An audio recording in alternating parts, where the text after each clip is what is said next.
Keima Katsuragi is an incredibly popular high school boy and a master at seducing girls, but that's actually just within dating simulator video games. He has completed a huge number of those games and conquered the hearts of 10,000 heroines. Even though he loves virtual girls, he's not interested in real girls at all, and they even annoy him. He doesn't care about reality because of how absurd and irrational it is, so he spends all his time on the internet or playing games. Online, he's a famous gamer known as the God of Conquest, and he often gives advice to other people playing dating sims. One day, he gets a mysterious email challenging him to conquer a certain girl's heart, and he immediately accepts. As soon as he replies to the message, the clouds in the sky turn black and a lightning bolt strikes. Out of the sky, a cute girl carrying a broom appears. She calls Keima a god and tells him she's looking forward to hunting loose souls with him, but he has no idea what she's talking about. Inexplicably flying into the sky, the girl brings him into a classroom. Cheerfully, she introduces herself as Elsie, a demon sent from hell to hunt loose souls. Keima still has no idea what she's talking about, so he tries to leave the conversation,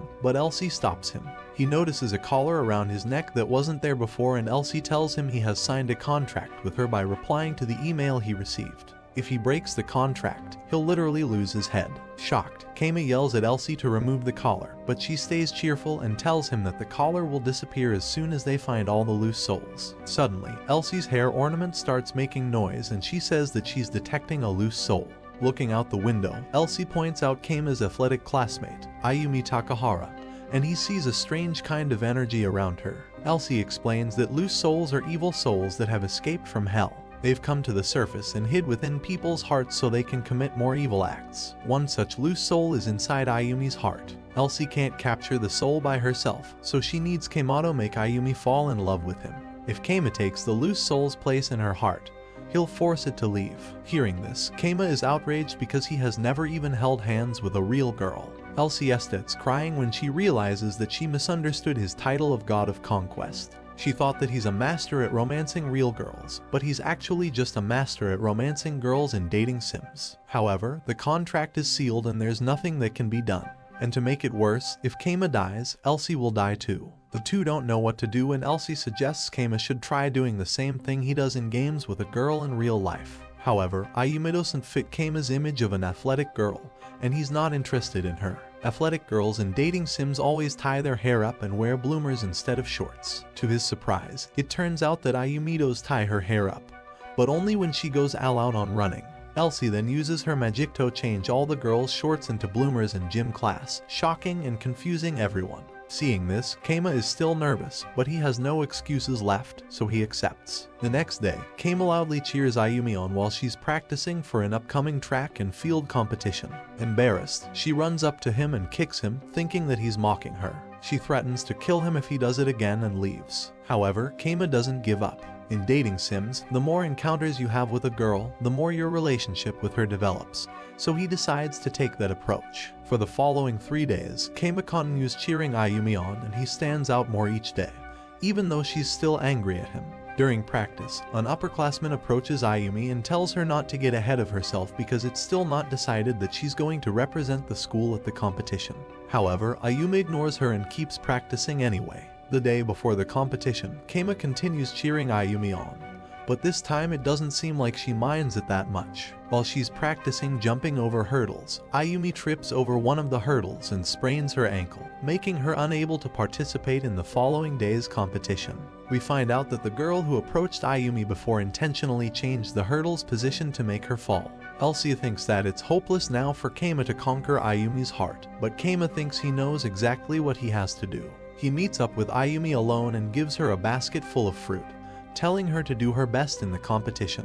Ayumi is furious at him, thinking that he's mocking her since she can't run in the competition because of her ankle. Keima then tells her that he knows she didn't really hurt herself. He noticed that she wasn't running at full speed because he didn't see her tie her hair up like she always does when she goes all out. Throwing away her crutch, Ayumi reveals that he's right. She thinks that her upperclassmen were right and she isn't as good at running as she should be, even though she has been practicing a lot. Romantically, Keima tells her she shouldn't worry about getting first place because she's already first place in his heart. However, that doesn't go over well with Ayumi, who starts furiously throwing fruit at him and calls him a creep. Once she runs out of fruit to throw, she notices that there was a brand new pair of running shoes under the fruit. Touched by Keima's gesture, Ayumi asks him to watch her at the competition the next day. Keima blushes when he sees her reaction and almost falls down the stairs. At that moment, Ayumi grabs his hand and they end up kissing.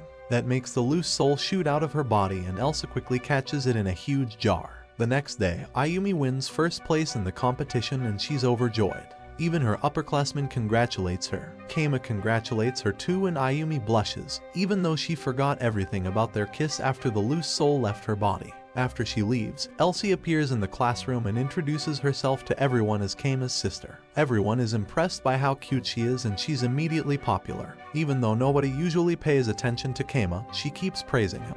His classmates aren't convinced he's all that great, though. After school, Keima asks Elsie why she's still with him if they caught the loose soul, and she tells him there are many loose souls in the city they still need to capture. Dokuro, the bureau chief of Hell, arranged it so that Elsie can live together with Keima as his sister and go to the same class with him.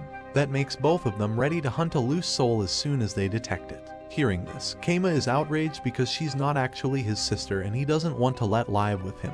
At that moment, Keima's mother appears and sees the two together. She invites Elsie to her and Keima's house and the two immediately hit it off. Suddenly, Elsie tells her that she's her husband's illegitimate daughter, and both Keima and his mother are shocked. Keima's mother goes wild and calls her husband, yelling at him. Keima doesn't seem to mind that, but he's dissatisfied when his mother decides to take Elsie in. It turns out that Keima won't accept Elsie as his little sister because she fulfills the requirements to be a little sister, according to dating sims. She isn't related to him by blood. They don't have any precious memories together and she doesn't care deeply about him.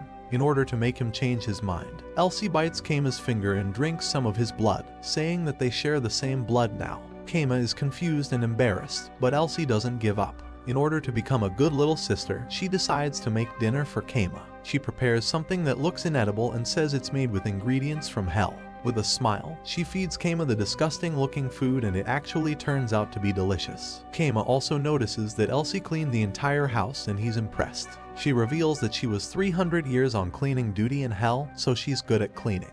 Wanting to demonstrate her cleaning magic, she accidentally sets her magic broom to the highest power setting and destroys the house. While she's apologizing, Keima suddenly feels his stomach cramping up and hurries to the bathroom, where he gets violently sick while Elsie is apologizing to him.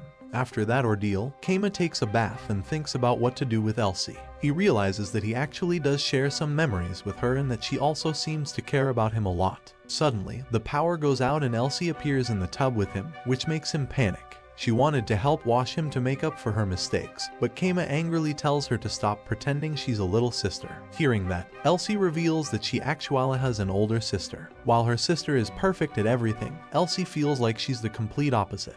When she was chosen for the Loose Souls retrieval team, Elsie was overjoyed because she would finally do some real work instead of cleaning.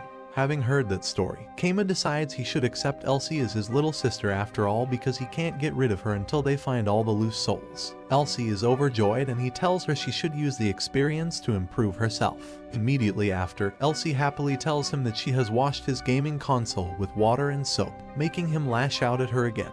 The next day, during lunch break at school, all the students are struggling to buy the most popular lunch item, a fried noodle sandwich wrapped in an omelet. Elsie wants to buy it too, but at that moment, her loose soul detector goes off. She follows the signal and sees a blonde girl called Mio. Mio's extremely fancy and uptight and even has an attendant with her. Since she only has a 10,000 yen note with her and can't pay for only one sandwich with it, she ends up buying all of them, making everyone angry. However, she doesn't care, thinking that everyone else are just commoners. Realizing that Mio has a loose soul inside her heart, Elsie finds out that she's the daughter of the owner of Ayumi Central Industries. Elsie thinks Mio is going to be hard to handle, but Keima is confident he can make her fall in love with him. In dating sims, rich girls always seem to be strong-willed, but they turn out to be soft inside. Suddenly, Keima proclaims his love to Elsie and she gets flustered, but it turns out that he was just testing out a love confession from one of his games. He thinks that aggressive girls can be won over by catching them off guard with a sudden love confession, so he intends to conquer Mio that way. He tries out all kinds of different confessions on Elsie and she can barely take it. The next day, Keima approaches Mio at school and tells her he loves her. However, it doesn't go as planned and she makes her attendant punish Keima before she leaves without a word. Afterwards, with Else's help, Keima finds Mio's house. Strangely, it turns out she lives in a run-down apartment. Listening to Mio's conversation with her attendant, Elsie and Keima find out that she's just pretending to be rich. After her father died, her family's wealth ran out and her mother has been working hard just to make ends meet. However, Mio wants to respect her father's wishes by continuing to live as a rich family's daughter. That's how she ended up spending 4 months worth of her allowance on fried noodle sandwiches. Mio's attendant tries convincing her to stop wasting money, but she refuses. Sick of her, the man leaves and tells her he quits. Mio follows him, but stops when she notices Keima in front of her door and realizes he heard everything. Getting embarrassed, she yells at him to go away and retreats back into the safety of her apartment. After that, Keima thinks he has a chance with Mio now, because he can turn their mutual secret into a strong bond. The next day, Mio heads to school on foot because her driver quit. To her surprise, Keima appears at her door dressed as a driver and offers to give her a ride. When she sees that he's not driving a car, but a simple bicycle, Mio angrily refuses. Elsie then uses her magic to add a carriage to the bicycle. Keima asks Mio to allow him to help her uphold her rich girl appearance and she accepts, flustered by the lengths he's prepared to go for her. Every day from then on, Keima drives Mio to and from school in increasingly extravagant carriages and she starts trusting him more and more. Even though she's still treating him cruelly, Keima expects her to warm up to him soon, just like a rich girl in a dating sim would. In front of Mio's house, he sees an invitation to a rich people's party on the floor and exclaims that he knows exactly what to do to make Mio fall in love with him. The next evening, Keima picks Mio up in a pumpkin-shaped carriage and gives her a luxurious dress. He puts on a fancy tuxedo and Mio thinks he looks good in it. Mio used to ignore invitations to fancy parties because she isn't actually rich anymore, but now she has a fancy chauffeur and a beautiful dress, so she lets Keima take her there. Before they join the party, Keima asks Mio to teach him how to dance in the backyard and she reluctantly accepts. She pretends she doesn't care, but once they hold hands, they both get embarrassed. Suddenly, 3 smug rich people from the party notice them, rudely wondering what's Mio doing at the party when her father has died and she's not actually rich anymore. When they leave, Keima tells Mio she should stop pretending she's rich and that her father is surely satisfied with her. He tells her she should start living her own life. Unwilling to listen, Mio gets mad and tells him that, if she lives the life her father wanted her to, it'll be like he never died. Keima understands it's important that she respects her father's wishes, but he almost never saw her smile. He tells her that he wants to see her smile more. Hearing that, Mio punches him in the face. She tells him he's just a con man who's trying to make her forget her father. When Keima tells her she's the only one who can decide how she wants to live, Mio realizes her father would want her to be happy more than anything.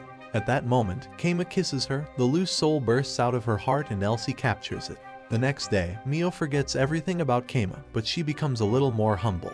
Coming across Keima during lunch break, she checks with him if she has enough money to buy a sandwich and she buys it at the shop herself. Some time later, Keima takes on a dating sim that nobody has ever beaten before and decides to conquer a heroine in it who has never been conquered. He spends all his time playing the game, even while he's eating, walking, or at school. Even though he's playing so much, he can't finish it at all and gets depressed at the end of the school day. The heroine in the game, called Asuka, is an artist. There's a scene where she shows her latest drawing to the player and asks him if he wants to see it. Unfortunately, there's a bug that returns the player to the same scene no matter what option he chooses. Everyone who played the game gave up on it by now and Keima thought he could be the first to get out of the loop. But the bug doesn't let him advance. When Elsie tells him she feels bad for him, he makes her help him beat the game. She'll write down every choice he makes in the game, so he can analyze them and try to avoid the bug. The game is actually full of countless pointless decisions for the player to make and the save feature doesn't even work. Even so, Keima doesn't want to give up and Elsie suffers through the game with him over and over again. When night falls, Elsie asks Keima why he cares about such a bad game and he tells her that it's not the heroine's fault that the game is bad. Since nobody is playing that game anymore, he feels like Asuka's fate completely depends on him and he refuses to abandon her. After countless tries, Keima finally finds a way to break out of the loop and Asuka shows him the picture she drew. Seeing how happy Keima is, Elsie gets happy too. However, the game completely breaks after that scene and all the text gets jumbled. Keima is furious, but he still refuses to quit. In the end, he manages to somehow beat the game and becomes a legend on the internet. Some time later, Elsie watches her favorite pop idol called Kanon Nakagawa get an award for her singing. Keima doesn't know Kanon, even though she's the most popular idol right now. He doesn't care at all, saying that idols and televisions are things of the past. He thinks that game idols are the future since they're eternal and they're always improving. Regular idols are guaranteed to get older and decline. However, even after his rant, Elsie thinks that Kanon is a lot better than any video game characters. The next day, during lunchtime at school, Elsie notices that Keima disappeared. There's also something strange about the classroom and all the boys are acting strangely. Talking to one of her female classmates, Elsie finds out that Kanon is coming to school and gets excited. Meanwhile, Keima is playing a game on a bench outside. He doesn't notice at all when Kanon passes by him in plain clothes. She expects he'll recognize her and greets him, but she's surprised when Keima has no idea who she is and tells her to leave. Getting upset, Kanon uses a stun gun to electrocute him. Suddenly, Elsie finds them and gets starstruck when she sees Kanon. Realizing that Elsie is a huge fan, Kanon cheers up again. However, when she hears that Keima goes to her class, she gets upset once again because that means that not even the students from her own class know who she is. Getting depressed, she calls herself trash. At that moment, Elsie's loose soul detector goes off. Giving Keima an angry look, Kanon runs off. After she leaves, Elsie tells Keima that Kanon is their next target because she detected a loose soul inside of her. When she goes back to school, Kanon swears that she'll make Keima recognize her as an idol. Meanwhile, Keima doesn't want to have anything to do with her. At school, he finds a CD on his chair with a message written on it asking him to come to the roof after school. After school, Kanon is waiting for Keima on the roof, this time not aggressive, but nervous. Gathering her courage, she announces to Keima that she's going to defeat him. Suddenly, she reveals a stage with lights and loudspeakers and changes into an idol outfit. Keima is surprised and she does her best to give him a great performance of one of her songs. She's adamant about making Keima her fan. However, when she sees that he's completely ignoring her and playing a game, she gets depressed and threatens to electrocute him again. Before she can do it, she gets a call and realizes that she's late for a recording. Boarding a helicopter, she asks Keima to come to the roof again the next day. After she leaves, Keima explains to Elsie that he's ignoring Kanon on purpose. In games, love is about chasing after girls, so he thinks that a girl chasing after him has to be a trap. The next day, Kanon holds another performance for Keima and even premieres a new song for him. Keima watches her, but he doesn't understand why she's trying so hard. After the performance, Keima pretends to have fallen asleep, which makes Kanon depressed again. Suddenly, she disappears into thin air. Looking closely, Keima and Elsie realize that she didn't disappear, but she turned transparent. She feels like she's invisible and that nobody wants to listen to her songs, which is why she literally turned invisible. Suddenly, Keima grabs her shoulders and tells her he actually properly listened to her song. However, she doesn't believe him and starts attacking him with her taser. He lies to her that he fell asleep because her song was so beautiful he felt like he was in heaven, and she calms down a little. Turning visible again, she tells him to show up on the roof again tomorrow. After she leaves, Keima concludes that the loose soul made Kanon's emotions manifest and make her turn invisible. Elsie thinks he's being too cruel to Kanon, but Keima is sure that's the only way to make her reveal what's really troubling her. When they return home, Keima and Elsie watch a TV show with Kanon as a guest. Everything seems to be going well, but then Kanon sees a person in the audience looking at his phone and stops for a moment, bothered because he's not looking at her. Afterwards, while Kanon is driven back home, her manager tells her that she has performed poorly for the past few days. At Keima's house, Elsie tells Keima that Kanon used to be in a pop group called Citron. However, she turned out to be much more popular than the other two members and the group ended up breaking up because of that. Hearing this, Keima says he understands the source of Kanon's troubles now and decides to start actively making contact with her. The next day, Kanon doesn't show up on the roof because she's shooting a TV series. We find out that before her idol days, Kanon was so plain that everyone would forget she even exists, and that really bothered her. In the present, Keima gets a message from Kanon asking him to come to the location of the TV shoot. There, he and Elsie see that Kanon is depressed again and turning transparent. When Keima tells her he heard her song and liked it, Kanon suddenly turns visible again and cheers up. She asks to keep sending him messages, because he's her only friend and the first person she ever talked in school. Keima tells her she can talk to him whenever, thinking it would bring him closer to her. For the next few days, Kanon calls Keima to meet her in every situation she's depressed or unconfident, because seeing him cheers her up. After a while, Keima is completely exhausted, but Kanon's messages keep coming. A few days later, Kanon meets up with Keima, not because she has a problem, but because she just wants to see him. She seems happy that he's there for her and Keima gets embarrassed. On Christmas Eve, Keima meets up with Kanon before her first solo concert that's going to be held in a huge venue. She's overjoyed and doesn't think she's invisible after all. Keima also does his best to convince her he's looking forward to the concert, and shows her he's listening to her music. 2 years before, Kanon and the rest of the group that was going to become Citrus were hoping they would someday sing at the same venue where Kanon is going to be singing in the present. In the present, all of Kanon's fans are waiting for her concert to start. In the changing room, Kanon is gathering her courage. She's looking forward to singing in front of such a huge audience, but she suddenly becomes insecure. She realizes that if she makes a mistake in front of all those people, her career will be over and everyone is going to forget her. Out of anxiety, she turns completely invisible. When her manager and everyone else from the staff realize she's missing, they start feverishly looking for her, but they can't find her at all. When he finds out what happened, Keima becomes confident. He decides to find Kanon before anyone else and then win her heart. However, he has no idea where she is. At the same time, Kanon is wandering around thinking that it's impossible for her to entertain so many people all by herself. She feels like she's going to disappear, but remembers Keima and wants to see him. Somewhere else, Keima and Elsie can't find Kanon at all until Elsie gets an idea. She turns on her loose soul detector and follows the signal to find Kanon. Keima approaches her and Kanon reappears when she sees that he noticed her. Keima tells her he knows she became an idol so people would notice her, but she's always worried that everyone would stop paying attention to her. Happy that Keima understands her, Kanon hugs him and asks him to stay by her side forever. She tells him she couldn't hold her concert if Keima wasn't by her side and tries kissing him. However, Keima stops her. He doesn't want Kanon to depend on him or anyone else and tells her that she can shine on her own.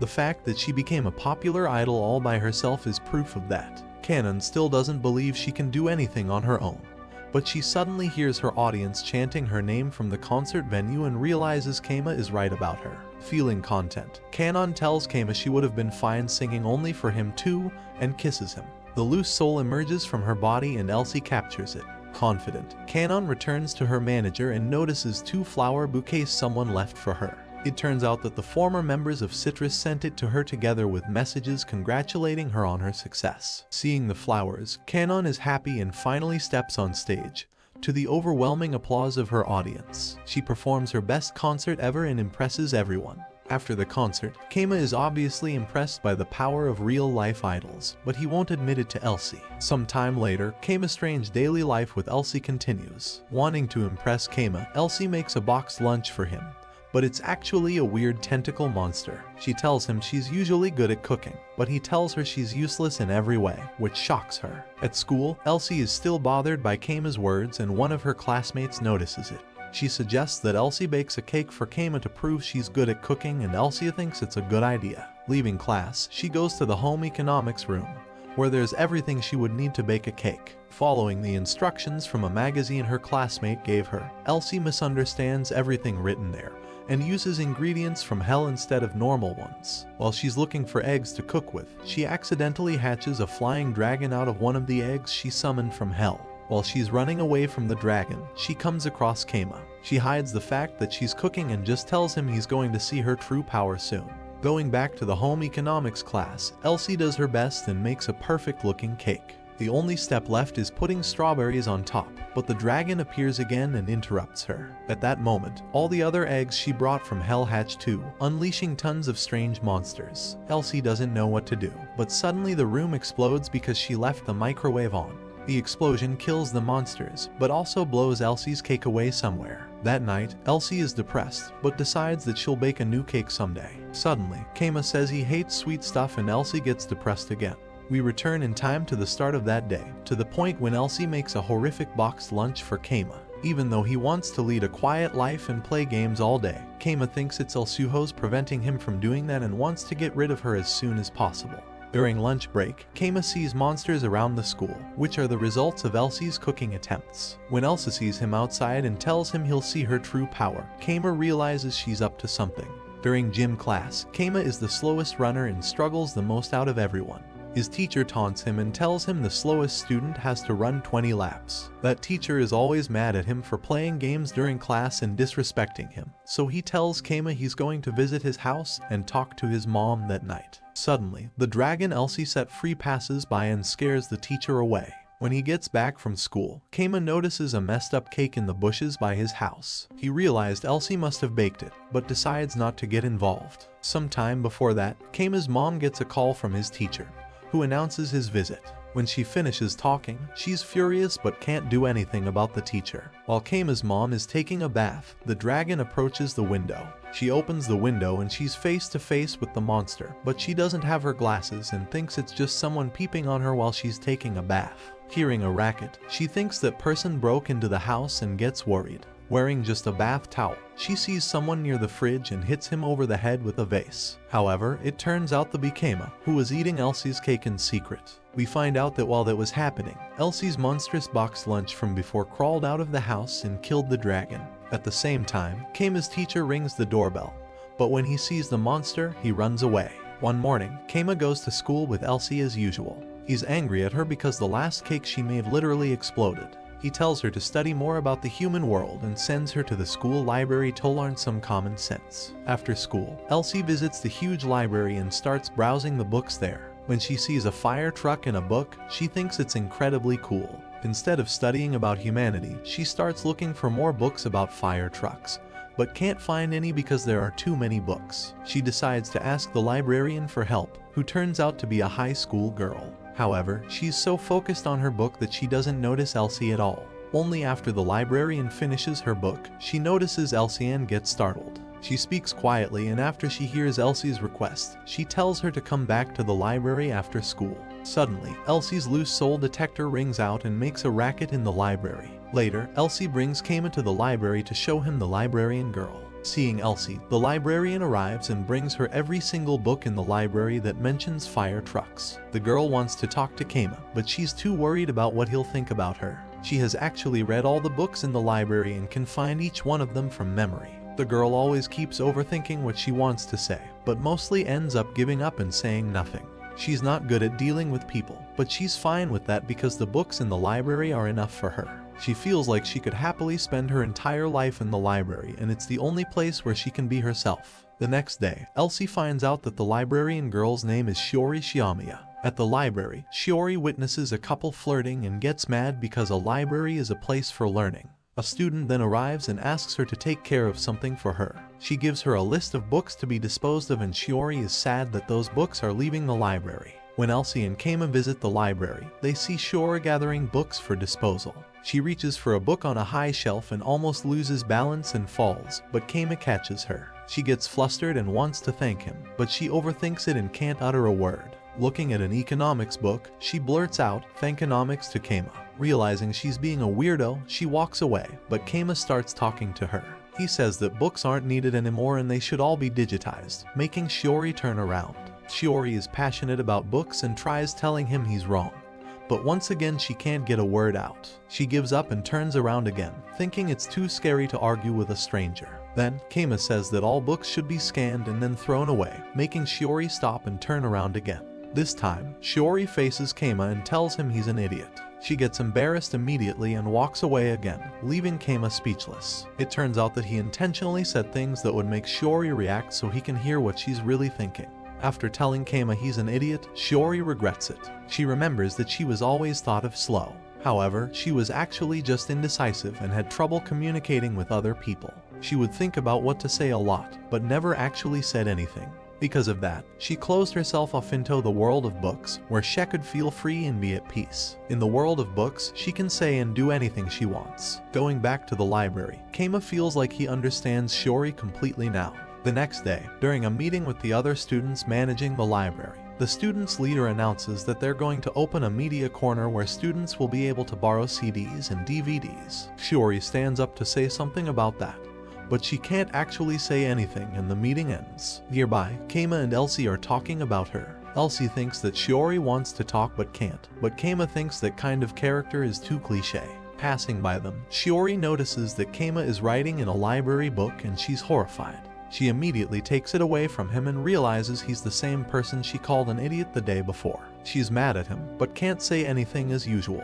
Then, Kanon says that he was making a correction because the book's author wrote some wrong information about a video game. However, Shiori won't accept that. When Keima says that books are outdated because you can't update them, Shiori calls him an idiot again and leaves. Keima still thinks he made progress with her and that he's making her speak her mind more. The next day, Shiori comes across Keima writing in a book again. She's determined to scold him this time, but when she takes his book away, Keima reveals that the book he's writing in is actually his own. For a moment, Shiori thinks about whether she wants to apologize or not and ends up saying it. She apologizes but then also starts speaking her mind. She tells him she doesn't want him coming to the library because he's throwing her off, and also that she doesn't want the media room getting finished because people like him are going to start coming to the library. Keima then points out that her inner and outer voices switched and she runs away embarrassed. The next day, Keima's in the library playing games, even though Shiori told him he's not welcome. She gets mad and starts talking aloud again, surprising herself. Keima then admits that the library is a nice place where he can enjoy peace and quiet. Agreeing with him, Shiori sits across him and tells him how much she loves the library. The two introduce each other, but Shiori gets flustered and tells Keima to enjoy his stay at the library before she leaves. However, inside, she doesn't want to have anything to do with him while also feeling like she connected with him. Before Keima leaves, he sees Shiori angrily ripping up a paper listing the books that need to be disposed of to make space for the library's new media room. Early next morning, Shiori visits the library before anyone else. It's the day the new media room is supposed to be set up, so she decides to block the door to the library and put up a notice saying she won't let any more books be disposed. When the other students managing the library arrive and start yelling at her to let them in, she puts in earplugs and ignores them. Meanwhile, Keima and Elsie, who found out about the situation, go to the roof of the library. Inside, Shiori is determined to protect her beloved library and its books. Since she woke up so early, she starts getting sleepy and nods off. She remembers a time in kindergarten when some boys accused her of breaking a vase and she wasn't able to stand up for herself. That's around the same time she first visited a library and realized she loves reading there because she doesn't have to talk to anyone. In the present, she wakes up to the students banging on the library's window. Suddenly, Keima breaks through the roof of the library. He tells her he supports her because he loves quiet places too, and Shiori is confused, but glad. She welcomes him into her book fort and offers him some tea, but he just starts playing a game. Shiori thinks Keima is rude and wonders if she should talk to him, but she can't come up with a topic.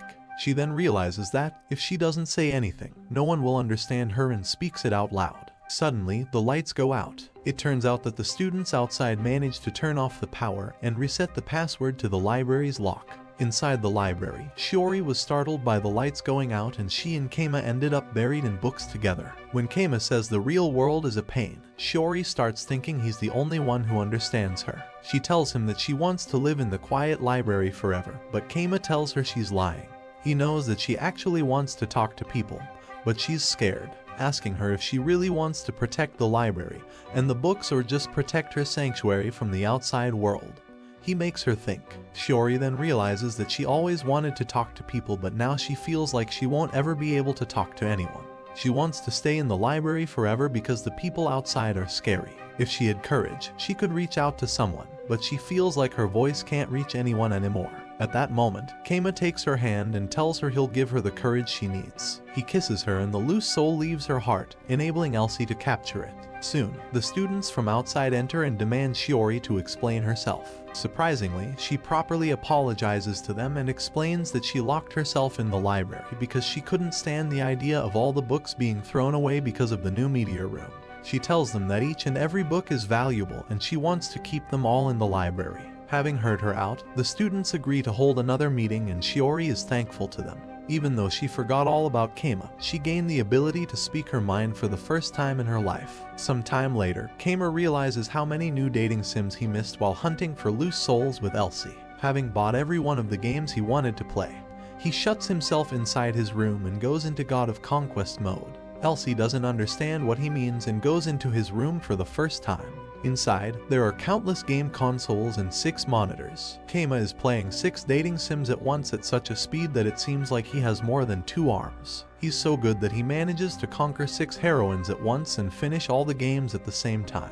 Elsie, not understanding what the point of it all is, decides to leave him alone. Suddenly, Keima gets a message asking him if he has beaten a game called Princess Derby yet. He hasn't, so he starts playing it immediately. However, that game uses motion controls and he's exhausted after finishing it. Since Princess Derby is a huge franchise, He decides to replay all the other games in the series at the same time. He plays them so intensely that his consoles end up breaking and he falls to his knees from exhaustion. Later, Kama sets up even more consoles and Elsie finds him collapsed on the floor. He intends to play 24 games at once and Elsie is getting worried about him. However, he tells her that he loves video games so much that he can't help himself. Turning on 24 games at once, Kama starts playing again and actually manages to do it. After finishing all but one game, Kama faints and starts dreaming.